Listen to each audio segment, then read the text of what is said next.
नमस्ते। आज जहां देश भर में वैलेंटाइंस डे जोर शोर से मनाया जा रहा है, वहीं कुछ परिवारों के लिए आज का दिन गम से भरा है, क्योंकि 2019 में आज के ही दिन पुलवामा में आतंकी हमले में हमारे देश के 40 नौजवान शहीद हो गए थे। तो चलिए शुरू करते हैं। आज भी फोन नहीं किया, मैं बात ही नहीं करूंगी। आज फोन करेंगे तो भी नहीं, कम से कम वैलेंटाइंस डे पे कोई फूल ही भेज देते व्हाट्सएप पे। पर नहीं, इन्हें कहाँ समय है हमारे लिए। पिछली बार तो मेरे द्वारा कढ़ाई करके दिल बनाए हुए रुमाल से बंदूक को घूंघट ओढ़ाकर उसे चूमते हुए फोटो भेजी थी। इन्हीं ख्यालों को सोचते हुए आज नेहा के होठों पर जरा सी मुस्कान उभर आई। अभी 1 साल ही तो हुआ था नेहा और आशीष की शादी को। नेहा जब आशीष से पहली बार मिली थी, तभी उसे अपने होने वाले पति के देश प्रेम की झलक साफ दिखने को मिल गई थी। पहली मुलाकात में ही आशीष ने नेहा को कह दिया था कि इस दुनिया में वो सबसे ज्यादा प्रेम अपनी भारत माता से करता है।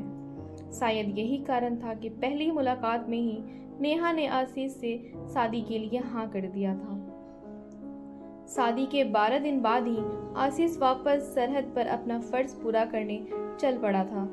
हालांकि इन 12 दिनों में भी आशीष और नेहा केवल 5 दिन ही तो साथ रहे थे, लेकिन इन 5 दिनों में ही नेहा ने अपनी पूरी जिंदगी आशीष के साथ जी ली थी।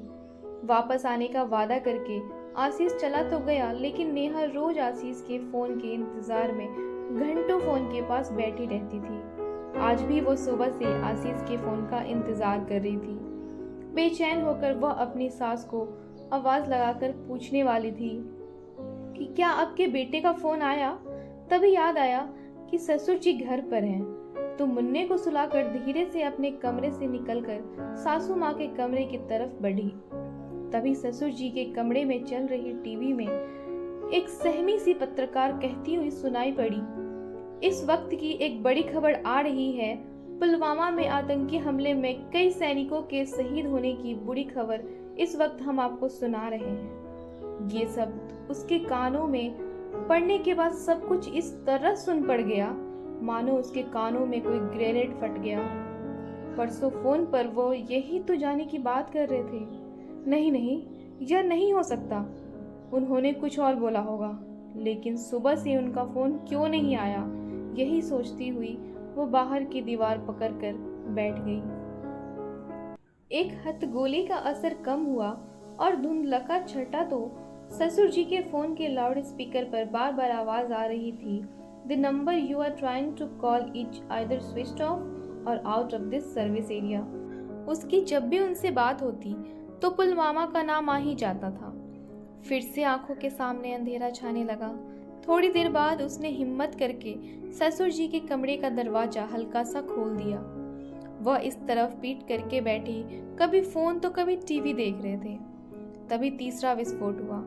समाचार चैनल का लाइव संवाददाता घटना स्थल की रिपोर्ट दे रहा था और तभी उसकी नजर एक बंदूक पर पड़ी, जिस पर एक खून से सना सफेद रुमाल पड़ा था, जिस पर दिल का निशान देखते ही वो धड़ाम से गिर पड़ी। दोस्तों, पुलवामा में हुए आतंकी हमले से हम सबका मन आघात है।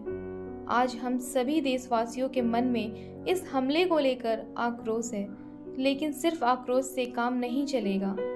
देश प्रेम की आग आज देश के हर व्यक्ति तक पहुंचने की आवश्यकता है। धन्यवाद। यदि वीडियो पसंद आई हो तो लाइक कीजिएगा और चैनल को सब्सक्राइब कीजिएगा।